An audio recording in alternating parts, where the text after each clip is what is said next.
Kematiannya sudah diramal Nyai Roro Kidul, Sultan Agung bangun peristirahatan terakhir di tempat ini. Sumber, https://intisari.grid.id/red_penulis, Moh. Habib Asyad, di balik kejayaannya dan keberaniannya memimpin Mataram Islam, Sultan Agung juga menyimpan misteri tentang kematiannya. Ada beberapa versi tentang bagaimana raja terbesar Mataram Islam itu mangkat. Sultan Agung adalah raja ketiga Mataram dan dianggap sebagai raja tersebar di kerajaan itu. Dia memerintah dari 1613 hingga 1645 dan berhasil menguasai hampir seluruh wilayah Jawa, Madura, dan sebagian Kalimantan, Sumatera, dan Sulawesi. Sultan Agung dikenal sebagai raja yang berani melawan penjajahan VOC di Batavia, meskipun 2 kali gagal. Lalu bagaimana akhir hayat Sultan Agung? Menurut sejarawan H.J. de Graaf dalam bukunya Puncak Kekuasaan Mataram, Politik Ekspansi Sultan Agung, kesehatan Sultan Agung mulai menurun setelah mendapat gelar Sultan dari Mekah pada tahun 1640. Dia jatuh sakit parah pada tahun 1642 dan pemerintahan Mataram diurus oleh Tumenggung Wiraguna. Ada riwayat yang menyebutkan bahwa Nyi Roro Kidul, Ratu Pantai Selatan yang dipercaya sebagai istri spiritual Sultan Agung, sudah meramalkan kematian sang raja pada tahun 1644. Dalam ramalannya, Nyi Roro Kidul mengatakan bahwa Sultan Agung akan meninggal pada hari Jumat Wage bulan Ruwah tahun Alif 1645 dan dimakamkan di puncak Bukit Imogiri. Sultan Agung pun mempersiapkan makamnya di Imogiri dengan membangun sebuah masjid dan menara pengawas.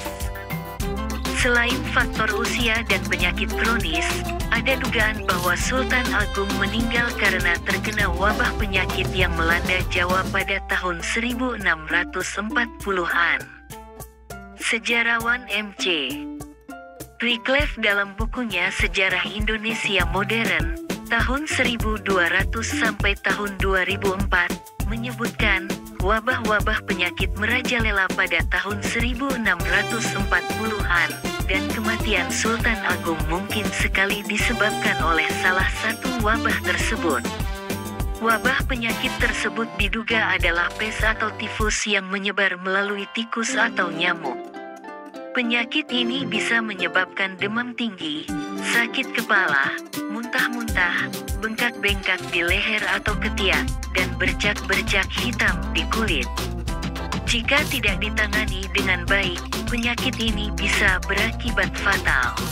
Namun, ada juga spekulasi bahwa Sultan Agung dibunuh oleh musuhnya, baik dari dalam maupun luar kerajaan. Salah satu yang dicurigai adalah Tumenggung Wiraguna yang mengambil alih pemerintahan saat Sultan Agung sakit. Ada yang mengatakan bahwa ia meracuni makanan atau minuman Sultan Agung agar bisa menggantikannya sebagai raja.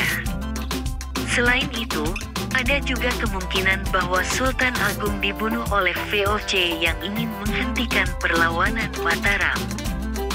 VOC mungkin menyusupkan agen-agen rahasia atau mata-mata yang berhasil membunuh Sultan Agung dengan cara licik. Sayangnya, tidak ada bukti kuat atau saksi mata yang bisa membuktikan teori-teori tersebut.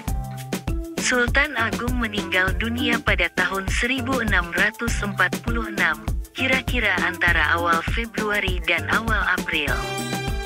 Dia dimakamkan di kompleks makam Imogiri yang ia bangun sendiri. Makam Imogiri atau Pasarean Imogiri adalah kompleks pemakaman raja-raja Mataram Islam beserta keturunannya. Lokasinya berada di Bukit Merak yang dinamai Pajimatan Imogiri. Makam Imogiri memiliki gaya arsitektur yang merupakan perpaduan antara Hindu dan Islam dengan ciri utama bata merah yang mendominasi area makam bagian atas yang mengedepankan arsitektur Islam, abad ke-17. Makam ini juga memiliki sekitar 300 anak tangga yang harus dilalui pengunjung untuk mencapai area makam. Makam Imogiri menjadi saksi sejarah dari kejayaan dan kegagalan Sultan Agung dalam membangun kerajaan Mataram yang luas dan kuat. Sultan Agung juga mewariskan berbagai warisan budaya dan tradisi yang masih dilestarikan hingga kini, seperti kalender Jawa, aksara Jawa, wayang kulit, gamelan, tari-tarian, dan lain-lain. Sultan Agung adalah salah satu tokoh inspiratif yang patut dihormati dan diteladani oleh generasi penerus bangsa. Ia adalah raja yang berjiwa besar, berhati mulia, berani melawan penjajah, dan mencintai